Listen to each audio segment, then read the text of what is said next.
Bienvenue à tous dans cette nouvelle vidéo. On se retrouve pour la troisième et dernière analyse de ce samedi 16 juillet 2022 sur le Pokémon de la cinquième génération. Et on finit aujourd'hui avec Sorbouboule, l'évolution finale de Sorboule et Sorbébé du coup. Qu'est-ce que c'est en stratégie? Alors, il possède tout d'abord un type glace pur et malheureusement le type glace, hein, c'est un peu considéré comme le pire type stratégique du jeu. Alors, c'est vrai qu'il y a le type normal, hein, qui est le pire type, on va dire, en termes de synergie. Et le type glace, lui, c'est juste le pire type tout court, en fait, parce que défensivement, bah, il a quand même quatre grosses faiblesses, un feu, combat, roche et acier, donc la faiblesse au piège rock et deux des trois types super efficaces sur le type acier pour une pauvre résistance à lui-même. Après, offensivement, c'est un type offensif correct, il est pas incroyable, mais c'est surtout en termes d'attaque de coverage, hein. C'est un coverage offensif qu'il a naturellement, le type glace, qui le rend correct, mais c'est vrai que c'est pas, non, c'est quand même un très mauvais type à cause de ses faiblesses et son manque de résistance derrière. Au niveau de ses trois talents, alors il y a Corgel du coup, hein, qui lui donne un sixième de ses points de vie, mais uniquement sous la grêle. Alors la grêle, c'est quand même le pire climat du jeu. Il a quand même à côté Alerte Neige qui va être plus utile parce que ça pose la grêle quand il rentre sur le terrain et ça se combotte avec Blizzard, hein, qui est un stab très puissant et qui du coup il ne rate pas sous la grêle évidemment. Surtout que à côté il possède notamment Voile Aurore, hein, qui se pose avec la grêle. Donc voilà, ça va. Et ensuite il a Armure Rouillée, hein, qui fait quand il se reçoit une attaque physique, qui baisse sa défense d'un cran et en échange il augmente sa vitesse de 2 crans.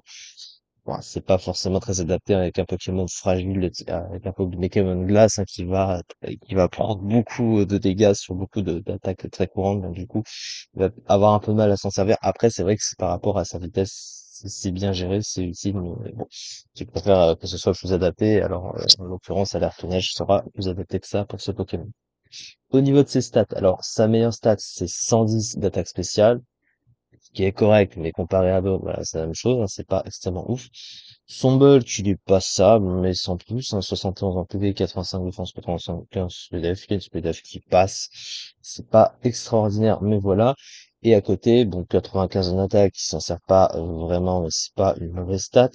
Mais par contre, la vitesse de 79, ah, ça, c'est pas une vitesse très terrible, il est en dessous des bases 80. Il est dépassé par énormément de Pokémon offensifs, tôt dans les tiers, et de manière générale, donc c'est quand même assez dommage à ce niveau-là.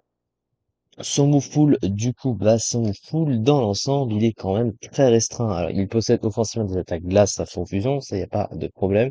Autant, bon, il a Chute Glace, il a la priorité à Cyclone Spear, il a Freeze Dry qui peut être super efficace sur les typos, Blizzard qui n'aura pas ce progrès, etc., etc. Mais ses attaques de coverage sont pauvres, il a un pool de soutien limité, alors il a Voile Aurore, mais voilà, c'est juste par rapport au climat de la grêle, donc du coup, faut que ça s'adapte quand même au reste de la team. Sinon, si c'est juste un Pokémon isolé qui se sert de ça, voilà, ça n'a pas vraiment d'intérêt. Mais ça reste quand même une option qu'il a, hein, évidemment, par rapport à son utilité de base. Mais son pool est quand même restreint. C'est un petit peu dommage.